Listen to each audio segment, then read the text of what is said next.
So this session's around genomics and a bit of a breeder's guide to the technology. When we look at genomics, what we see at the society level is about $1.5 to $2 million is being invested in it annually, and that's a significant amount of money, and that's really representative of the value the tool has. But it's really important that when we're making this investment that we're getting the value out of it.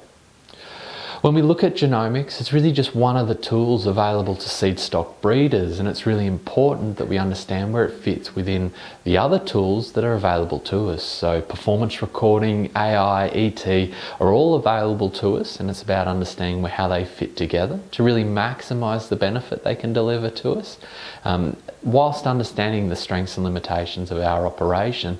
And it's really important that all seed stock breeders are understanding where it fits within their operation. This session though is going to break genomics down into really what you must do, because there are some minimum requirements for the technology, what you should do, which is about maximizing the potential, and could do, which is the full utilization of the potential of the technology. And we'll explore these in a bit more detail. So the first, really what you must do, there are some minimum requirements for the use of the technology. So all calves that are being registered, the sire will need DNA stored on him. So if the sire was born after the 1st of the 1st, 2004, it'll need to be any level of DNA profile. After the 1st of the 1st, 2018, the sire born after that date will need a higher density product, so greater than 5,000 SNPs, which is the HD50K or the Angus GS products. If the sire or the dam is under 12 months of age at the time of conception, then we'll actually need a sire verify them to the mating, and that's all around integrity of the herd book. When we're using AI sires, all the previous requirements apply. In addition though, we'll actually need to test them for the genetic conditions. So Angus Australia monitors 8 genetic conditions, and it's important that AI sires are tested for all of them if we're going to register calves by them. They don't need to be tested free, but they just need to be tested so we're not relying on the gene prob calculation. Because these animals have a big influence on herds, so it's really about mitigating risk there. The other group that'll need a profile or some level of DNA stored is ET donors. Again, much like the sires, if the dam was born after the 1st of the 1st, 2004, you'll need some level of DNA. If she's born after the 1st of the 1st, 2018, it'll need to be that higher density product in the HD50K or the Angus GS. If we want to modify any of the information that we've submitted for animals, so if we want to change the sire, we'll need to sire verify them to the new sire.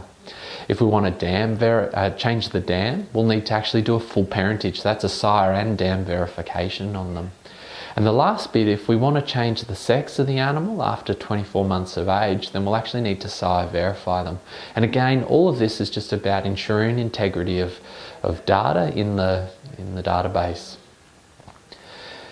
Now, the other part to genomics is actually submitting the sample. Angus Australia accepts 4 forms of samples for DNA testing, so that's hair, TSU, tissue and semen samples.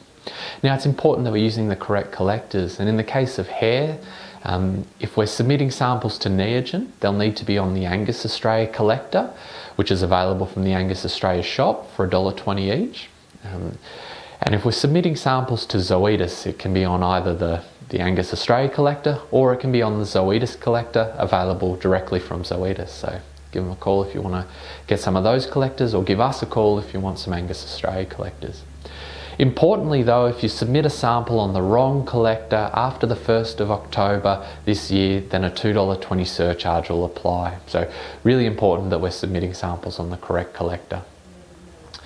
So that's really all the unfun stuff out of the way and what you must do. Now we really move on to what you should do with the technology, and that's really about maximizing the potential. This potential is really about understanding the strengths and limitations of our operation, and that's all encapsulated in a genotyping strategy, which is made up of 3 key parts. It's really about when and how samples will be collected, what testing we're going to use and what animals are going to be tested. And so we'll actually break those down in a bit of detail now. But it's important though that genomics is an ever expanding space, and especially as we're in the genomics era now, we need to be constantly reviewing and talking out what we're doing so that we remain current with our genomic practices. So that first part of that genotyping strategy is really about when and how samples will be collected. And there are some minimum requirements, minimum recommendations that we suggest. So it's really important that we're collecting and storing DNA on our high influence groups. So any of the sires or the donor dams, these animals have a big influence on the genetics of our herd. So it's important that we can meet those registration requirements and that if required do any of the other benefits for this group. So it's really important that we've got samples available to us. And so that's about collecting them on sires before they go for joining, because not all sires come back and we don't want to be digging up a bull. And the same goes for the donor dams. If we collect them at the time of flushing, then we take out the difficulties in sourcing it later. The other group that's really worth having samples collected and stored on is these sale bulls, and that's really a bit of a risk mitigation strategy, because these bulls, once they're sold, obviously we're not able to as easily access a sample, just as much as clients might come back looking for a sample. So having one stored on animals we've sold is a really valuable resource. When we talk about best practice in the space of genomics and sample collection, it's really about having samples collected and stored on all animals at the first opportunity that we have to get them. And so when we talk about TSUs, we can collect them at birth. And when we talk about hair samples, it's really at weaning when we get follicles that are suitable for DNA extraction. One of the questions though about when samples will be collected is about when we're actually going to do the testing. And we did a bit of an analysis at Angus Australia about the turnaround times on samples, and what we saw is between May and July of this year is that the average turnaround time for samples was 20 to 25 days. So that's really good and really represents the optimised system that Angus Australia provides. There were, however, about 25% of samples that took more than 30 days, and so these samples have had an issue with testing or somewhere along the pipeline. So it's really important that we understand that risk is there. So really we want to be allowing 2 to 3 months for tests to be sent away, come back, loaded into the database, because we're waiting on every 2 weeks for the breed plan run for the sample results to be included. So that means 2 to 3 months, and that's about being organised and planning ahead. The next two parts of the genotyping strategy are really heavily linked, and once you start out trying to answer the first part, the second part really needs to be answered at the same time. So that's really which products are we using? Are we parent verifying the animal? Are we examining genetic conditions? Or are we trying to enhance our EBVs? Regardless of what we're trying to do, it's really important that we remain current about what products are available, and we can do so by viewing the product information and the fee schedule associated with them available on the Angus Australia website. That second part's really what animals we're going to genotype and when. So really the two key groups, and we talked about them a little bit earlier, these high influence groups, so this is the sires and donor dams. It's really worth using genomics to enhance their EBVs, because higher accuracy EBVs in the sire and dam does have a flow-on effect to the progeny. So using the HD50K on the Angus GS to enhance their EBVs is really valuable and worth considering. The other part is around genetic conditions. Again, high influence group, if there's an error, then that error flows through. And that's really where the parentage verification comes in, because all of the calculations are really drawing on the information. So if there's an error, then that error gets carried through. So ensuring we've got accurate information is really critical. Ensuring that this information is included in the TACE analysis is how we really get the benefit and in viewing the EBVs.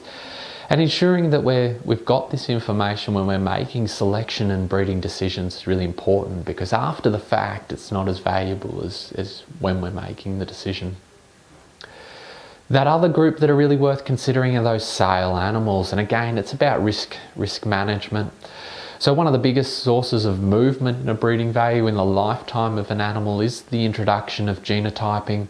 So by genotyping them pre-sale, then we take out that movement and the potential that a client might test an animal, their EBVs move and move away from what they perceive to be buying. So take that risk out, and we can do that with the HD50K and the Angus GS.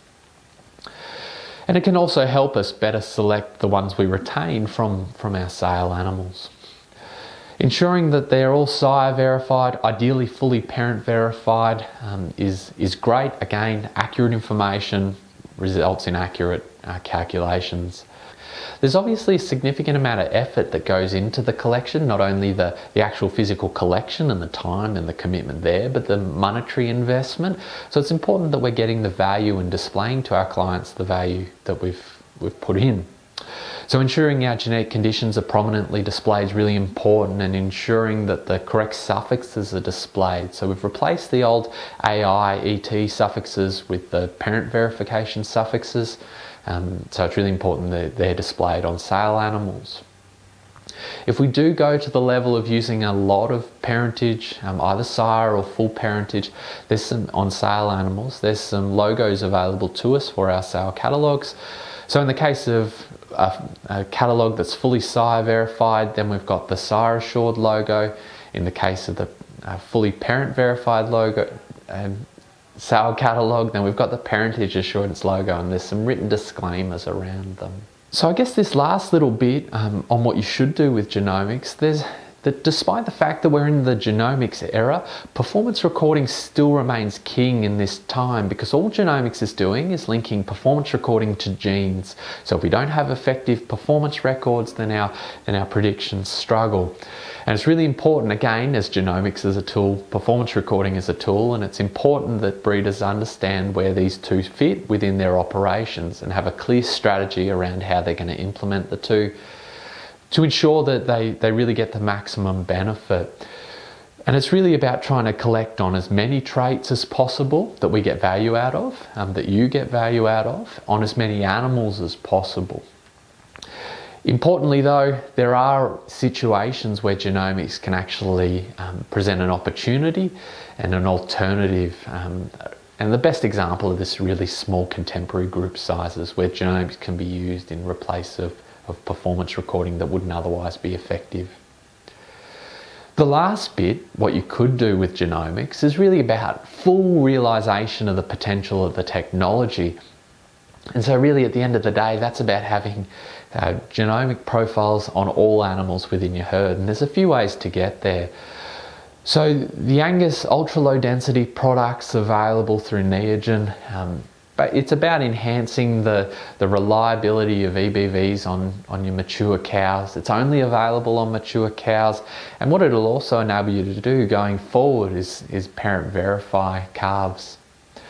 It's available at that reduced price. Importantly, there's two key bits here. It's that the ultra low density product's only available for TSU samples, and that it's only available till the 30th of April next year, so 2020. So if you're thinking about it, make sure you start talking to someone and understand those timelines and constraints. The other way you could go about it is actually just using those high density products, so the HD50K or the Angus GS. One of the strategies that's commonly seen is the genotyping of all replacement heifers, and the value that adds to replacement heifer selections, obviously there. The added benefit is that if we repeat this year on year, what we end up with is, in 5 to 7 years time, is a fully genotyped herd. Importantly though, that when we're doing this, we've got to remember the male side and ensure that they've got the genotyping profiles. Last little bit and the final comments, what do you take away from this session? Well, genomics is just one of the tools available to seed stock breeders, and it's really important that we understand where it fits within our operation based on the strengths and limitations that we have. That it's really about understanding the optimal use of the technology, because the technology will enable increased rates of genetic gain through an improvement in our selection accuracy. And the last little bit is that there's people available to talk to about what you're doing with genomics and how you might get more out of it. So Us at Angus Australia are more than happy to talk through what you're doing and how that's working, just as much as the guys from the genomics companies. So make sure you're talking to someone.